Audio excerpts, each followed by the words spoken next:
भावना, अगर आपके पास चॉइस हो, आप किसे बचाएंगी? 5 अजनबी लोगों को या फिर उस एक व्यक्ति को जो आपके दिल के बहुत करीब है? अमित, ये तो आपने मुझे नैतिक दुविधा में डाल दिया।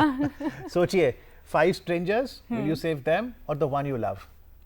क्या करे क्या ना करे, ये कैसी मुश्किल है। कोई तो बता दे इसका हल हो मेरे भाई. The ethics of care, mental health and modern challenges. That's the topic today in our mental health segment. And to have better understanding, we have with us today Dr. Russell D'Souza, psychiatrist, head UNESCO Global Chair in Bioethics Education. Namaskar. Welcome to our show. और online माध्यम से स्वागत कीजिए doctor AVS Suresh का. आप medical oncologist हैं, citizen hospital Hyderabad से. नमस्कार. नमस्कार. So doctor Suresh, you joining us from the city of pearls. आप ही से शुरू करते हैं. सरल तरीके से समझाइए व्यूअर्स को कि बायो एथिक्स क्या है और हर नागरिक को इस विषय की जानकारी क्यों होनी चाहिए.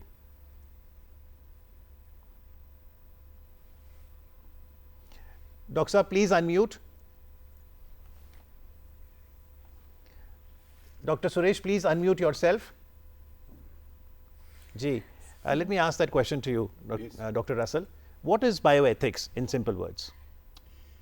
Well, the bioethics is the right and wrong, to put it very simply, but bringing it into the biological sciences. We have ethics generally, which is what's right and wrong, moral values, but when we apply it to the biological sciences and all, it becomes the bioethics. So all living the whole area, and I'm particularly talking about its application in health. Okay. Yeah. So can you explain it with some practical examples from our life? Yes, it actually happens in every interaction in health. You'll have, for example, your consent. When you go in to see a medical practitioner, you have to get a consent. And that consent has to be given with enough information so that you are able to make that consent, and this comes under the principle of autonomy.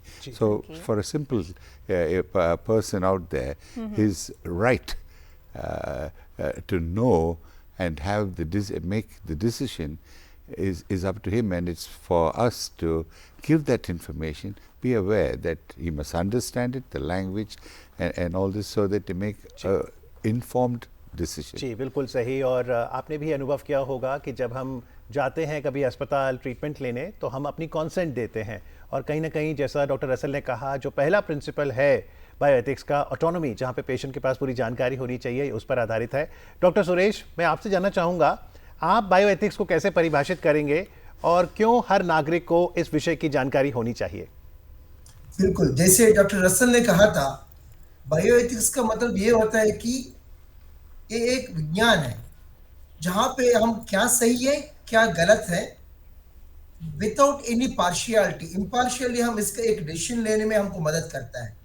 ये सिर्फ मरीजों के लिए नहीं, बल्कि डॉक्टरों के लिए या इंश्योरेंस वालों के लिए या अस्पतालों के लिए, सबके लिए ये जरूरी होता है कि एक बेसिक 4 चीजों के बारे में, जैसे आपने कहा ऑटोनॉमी, मतलब मरीज अपना पसंदीदा का, अपना सम्मान को ख्याल में रखते हुए एक डिसीजन ले पाए, नुकसान ना पहुंचाए, नॉन मैलिफिसेंस, भला हो, बेनिफिशंस, और इलाज समानता से हो, दैट इज जस्टिस. ये चारों को ख्याल में रखते हुए जो भी डिसीजन लेने में जो हमको मदद करता है, ये बायोएथिक्स का प्रिंसिपल्स होता है. जी, तो ये 4 प्रिंसिपल्स जानने बहुत जरूरी हैं. Autonomy, beneficence, non-maleficence, and justice. Justice. Okay. But there are others too. Okay. Your compassion, quality of life, integrity, and human dignity, upholding human dignity. These are also important ethical aspects. Okay. The patient or whoever it is, the human dignity is one of the most fundamental areas that all the ethics come from. So in today's digital world, how bioethics works? Well, there's a lot of ethical issues there. You know, if you take, for example, under autonomy, you have confidentiality, you have privacy. All these factors are, when we take the digital, we take the artificial intelligence, this becomes an important area that we have to take into account. And so one of the focuses in all the technological developments and changes is to harbor down on the ethical aspects, which is for the common person moral values, moral, whether it be artificial intelligence, assisted reproduction, all this requires. बिल्कुल digital युग है और doctor Suresh, artificial intelligence की बहुत बात होती है आज हेल्थ केयर में, चाहे डायग्नोसिस हो या ट्रीटमेंट, और आप तो एआई के अर्ली अडॉप्टर्स रहे हैं। 2015 से ही आपने एआई को अपनाया है। एनबीएमएस के लिए आपने AI in health care course भी बनाया, जिसे गिनीज बुक ऑफ रिकॉर्ड्स में दर्ज किया गया है। कैसे देखते हैं आप कि क्या बायोएथिक्स की अहमियत और बढ़ गई है एआई युग में? बिल्कुल सही बोला आपने। एआई काफी वॉल्यूम्स में होता है। मान लीजिए एक आदमी एक जगह पे गलत करता है तो उसका इफेक्ट 10-15 लोगों में होता है। अगर वही चीज एआई करता है तो वो लाखों में उसका इम्पैक्ट हो जाती है। आज के जमाने पे एआई डायग्नोसिस में मदद कर रहा है और कभी कभी डायग्नोसिस कर भी रहा है। टेलीरेडियोलॉजी जो भी बोलते हैं, उसमें एआई का एक खास पोजीशन है। इलाज को समझाने में एआई की मदद ले रहे हैं लोग। इंश्योरेंस अप्रूवल्स 80% एआई का हेल्प ले रहे हैं जी। अगर मान लीजिए ये आर्टिफिशियल इंटेलिजेंस एक तरफा हो जाती है, एक बयास हो जाती है, किसी ने मिसयूज करना शुरू कर दिया, तो इसका नुकसान अंदाजा लगाने में कभी कभी डरावना होता है, समटाइम्स वेरी डेंजरस लगता है कभी। तो अगर एथिक्स नहीं है एआई में, कोई जवाबदारी नहीं है, कोई पारदर्शिता जो ट्रांसपेरेंसी नहीं है, और इंसानियत जो ह्यूमन टच बोलते हैं वो नहीं है एआई में, आगे की जमाने में काफी मुश्किलें आ सकते हैं। तो शुरुआत से लेके रिस्पॉन्सिबल एआई करके गवर्नमेंट ऑफ इंडिया ने जो शुरू किए थे वो हमको अपनाना है।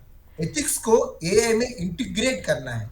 और हर कोई डॉक्टर या पेशेंट या अटेंडेंट जो भी है, एआई के बेसिक्स को जानना बहुत जरूरी है कि क्या करना है क्या नहीं करना है। जी डॉक्टर सुरेश, यहाँ ये कैसे पता लगाया जाए कि वो कौन सी रेखा है कि जब हम किसी को साइकोलॉजिकली मदद कर रहे हैं या फिर हम उनको इमोशनली कंट्रोल कर रहे हैं, कैसे वो एक रेखा बीच में लाई जाए? ये बहुत ही मुश्किल होता है, क्योंकि एक कल्चरल चीज, एक इंडिविजुअल चीज, एक सोसाइटल चीज होती है। तो जो चीज एक बंदे के लिए टॉलरेबिलिटी के पार है, वो दूसरे बंदे के लिए विद इन लिमिट्स हो सकता है। और एक कल्चर में जो आप बोल सकते हैं दूसरे कल्चर में नहीं बोल सकते, तो ये रेखा को क्लियरली करना बहुत ही मुश्किल चीज है। But there are some finer things, जैसे आप एसेस करते हो using AI. I am going back to the example of AI कि whenever you try to console a person without harming him, that's where you require the medical supervision. जैसे एक निगरानी की जरूरत होती है, एक एक्सपर्ट की जरूरत होती है जो ये बता पाए कि you are crossing the limits. Okay, right. Dr. Russell, you are with UNESCO, Global Chair for Health Education and Bioethics Education as well. So what's the role of UNESCO in bioethics? Well, as you know, UNESCO has a number of areas there, but one of the important aspects has been the Universal Declaration on Bioethics and Human Rights. Okay. This was brought out at the 33rd General Assembly of the United Nations on the 19th of October 2005.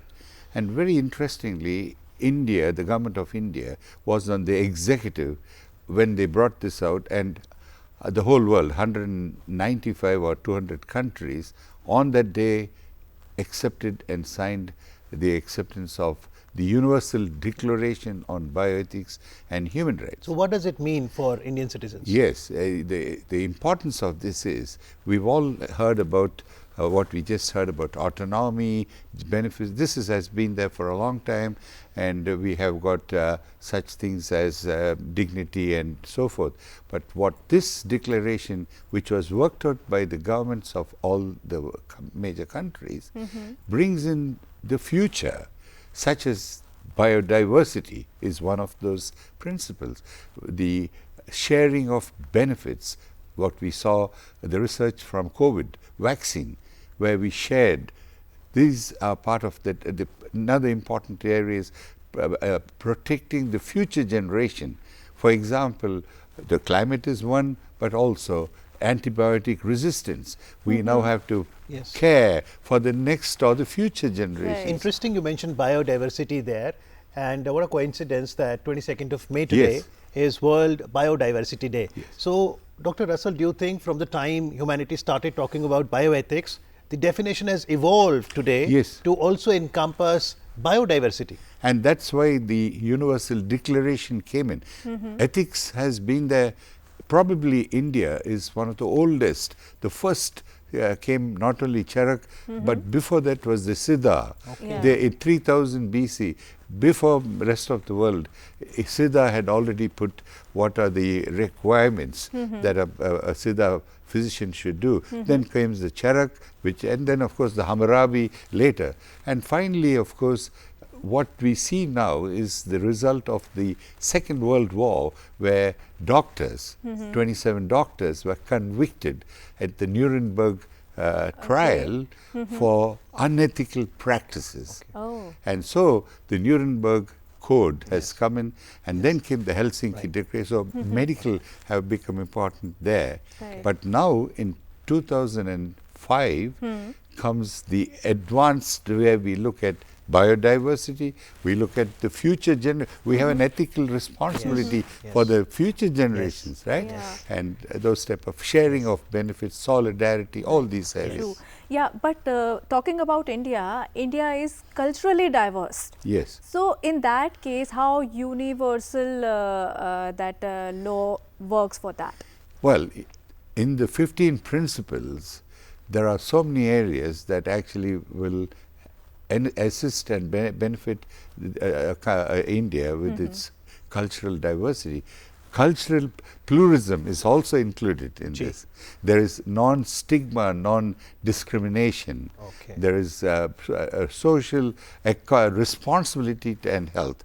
So these are all, and the other one is equity, equality and justice. जी बिल्कुल, ये बहुत महत्वपूर्ण बात यहाँ पे doctor Russell ने बताई है कि जब बायोएथिक्स की बात करते हैं तो उसके कई पहलू हैं और उसमें सांस्कृतिक पहलू भी शामिल है। लेकिन डॉक्टर सुरेश, क्योंकि आप तो एक एमिनेंट मेडिकल ऑन्कोलॉजिस्ट हैं, बहुत से रिसर्च पेपर पब्लिकेशंस आपने लिखे हैं, गॉड फॉरबिड अगर किसी पेशेंट की बायोप्सी के बाद उसमें कैंसर पाया जाता है, तो अब इस सिचुएशन में डॉक्टर कैसे पेशेंट को कम्युनिकेट करे, क्या एथिकल डायलेमास उनके सामने आएंगे? ये डे इन डे आउट हर दिन हम इसको फेस करते हैं। मैं नहीं, बहुत सारे डॉक्टर्स को एक डायलेमा ये हमेशा पहुंचाते हैं। पहली बात तो कैंसर ये कोई सुनना नहीं चाहते, और God forbid as you told, अगर मान लो स्टेज 4 में चले जाते हैं, पेशेंट के फैमिली चाहते हैं कि पेशेंट को पता ना चले, और पेशेंट चाहते हैं कि उनको सब चीज पता चले, वो अपना डिसीजन खुद ले। कभी कभी पेशेंट को ये भी लगता है कि फैमिली अपना पैसा मेरे ऊपर क्यों खर्च कर रहा है, और डॉक्टर को डायलेमा ये लगता है कि ये इलाज बहुत महंगा है, ये देना है कि नहीं देना है, ये पेशेंट अफोर्ड कर सकते हैं, ये उनका आर्थिक स्थिति के बाहर है कि उसके सीमा के अंदर आता है जी। एक सिंपल सी डिसीजन इतना आसान नहीं होता है। मान लो 4 इलाज अवेलेबल है, एक बहुत एक्सपेंसिव 4 महीने ज्यादा जीने के लिए मौका देता है, और एक मीडियम वाला है, तो अगर मैं बेस्ट वाला चूज नहीं कर रहा हूं, एक मेरे अंदर में, एक मेरे मोरल ये बोलते हैं, अंतरात्मा बोलते हैं कि शायद आप गलत कर रहे हो, और दूसरा ये वाला सिचुएशन आ जाता है कि नहीं, फाइनेंशियली क्यों बर्डन कर रहे हैं। तो ये दुविधा जो भी आता है, तो किस हद तक पेशेंट को बताना है, पेशेंट का राइट्स को कैसे प्रोटेक्ट करना है, ऐसे कौन सा इलाज करूं जिससे उसको नुकसान ना पहुंचे, क्योंकि हर इलाज में साइड इफेक्ट तो होते ही है। फायदा हो और पूरा जानकारी पेशेंट को हो, और पेशेंट को एजुकेट कैसे करें, कि मतलब कैसे उनके लिए अपने बीमारी के बारे में और ज्यादा जानकारी दे पाऊं। जी, लेकिन डॉक्टर सुरेश, यहाँ पर एक सवाल ये भी उठता है कि आज के समय में हम देखें तो अभी भी मेंटल हेल्थ सपोर्ट ये एक प्रिविलेज है, बेसिक जरूरत ना होते हुए। तो इस बारे में आप क्या कहना चाहेंगे? ये इस चीज में हमको बहुत इवॉल्व करने की जरूरत है। आप सही बोले कि मेंटल हेल्थ लोग समझते हैं कि पूछने पे आना चाहिए, that's a privilege as you told, जैसे बोल रहे हैं, ऐसे बिल्कुल होना नहीं चाहिए। जब भी कोई भी चीज हमारे आसपास में होते हैं उसके इफेक्ट हमारे सोच में होता है, हमारे मेंटल हेल्थ में जरूर होता है। तो हर किसी को इसके बारे में स्वयं जानकारी होना बहुत जरूरी है, सेल्फ अवेयरनेस बहुत जरूरी होता Okay, है। right. So let me ask a practical question to Dr. Russell. Let's imagine a patient walks into a hospital and after diagnosis, doctor says, okay, I want to give you an injection or a certain treatment. But the patient does not want to go for that. Then how do you address that situation? Well, this is a dilemma that a doctor would face. Yes. Now, there are two aspects here. The doctor is working on beneficence, Yes. right? Yes. The patient is coming from his autonomy. Yeah. So it's a conflict of two principles. Exactly, and that's where the dilemma comes, where you cannot, there is no right answer and a wrong answer. So we have to look at it. The patient has the autonomy and so exercises that, but in order for that, the doctor has the responsibility to give him the information, make sure that he understands not just the information, the consequences of the treatment, and if he doesn't have the treatment, what will happen, and what are the alternatives. And then he makes the decision, which might not suit you, but you have to accept So, Dr. Suresh, यहाँ पर patient doctor का संवाद बहुत ज़रूरी है। तो आप communication कैसे देखते हैं कि जो बात बतानी है वो पेशेंट तक पहुंची, वो सिर्फ इम्प्लाइड नहीं है? बिल्कुल सही बोले, एक इम्प्लाइड नहीं है, that's a very important point. And I add one more thing, एक और इसको लीजिए। तो एम्पैथी एक चीज है। अगर यूएस और यूके में बहुत सारे कॉन्फ्रेंसेस हैं जिसमें आजकल ये बोल रहे हैं कि एआई को एम्पैथी नहीं है और एआई को एम्पैथी सिखा रहे हैं।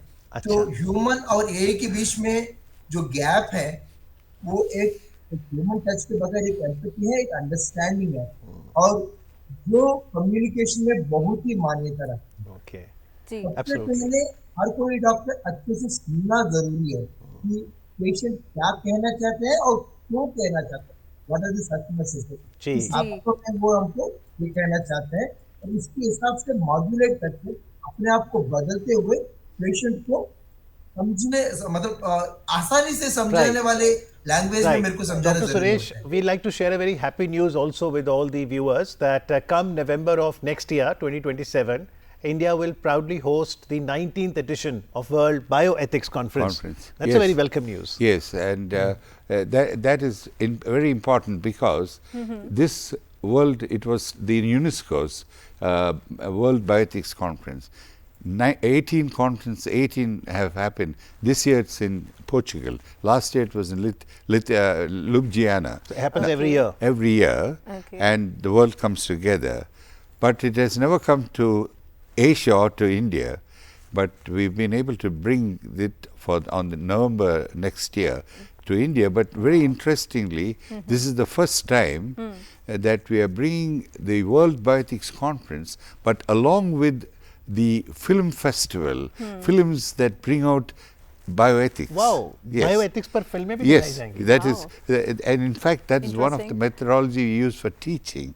You have certain movies, if you take, we can take out this, the aspects that bring ethical issues out. Yeah. And that's a very important role. So the first time we are going to have the film festival of bioethical films. Yeah, you going to be- mentioned about teaching here. Yes. So my question is it necessary to start it from the school to teach students emotional well-being, emotional, strongness? Empathy. Yes, Yeah. yes. You see, actually, moral values start even before that. There is Kohlberg's theory, how as a child human beings evolve, bringing to understand moral values, right? And then it's the family. That's how it has traditionally been happening. But over the time, we think that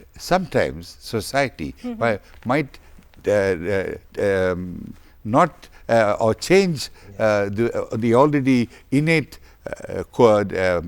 development that's happening. Agreed. And so this is, it happens also from a family and from role models. Right. But now we see with the changes, with the advances, Yes. that we have to bring in teaching. Yes. And one good example Yes. is that medical curriculum from 2019, the National Medical Commission has brought it in by law. That means every 824 medical schools are here in India. They have to The study world's this. largest medical education program is India. Okay. And this is now compulsory and an examinable aspect. Very brilliant point. Just last 30 seconds, Dr. Suresh, I'll ask you the same question जो मैंने भावना से पूछा था. If you had a choice, would you say 5 strangers or the one you love? Sir ये equity और equality की बात हो गया. Yes. yes. ठीक है, जैसे मतलब पांचों को बांटू और जिसको ज्यादा जरूरत है उसको ज्यादा बांटू. अगर मैं मोरली पूछूं तो पांचों को बराबर बांटना चाहिए. एथिकली पूछूं तो एक को देना चाहिए. जी बिल्कुल. इसलिए इक्वालिटी और इक्विटी को ब्रिज भी बायोएथिक्स करता है. आज कार्यक्रम में आके चर्चा करने के लिए डॉक्टर सुरेश आपका, डॉक्टर रसल आपका बहुत बहुत धन्यवाद. Thank you very much for Thank you joining so us. much. Thank you. Thank Thank you very much. Thank you very much.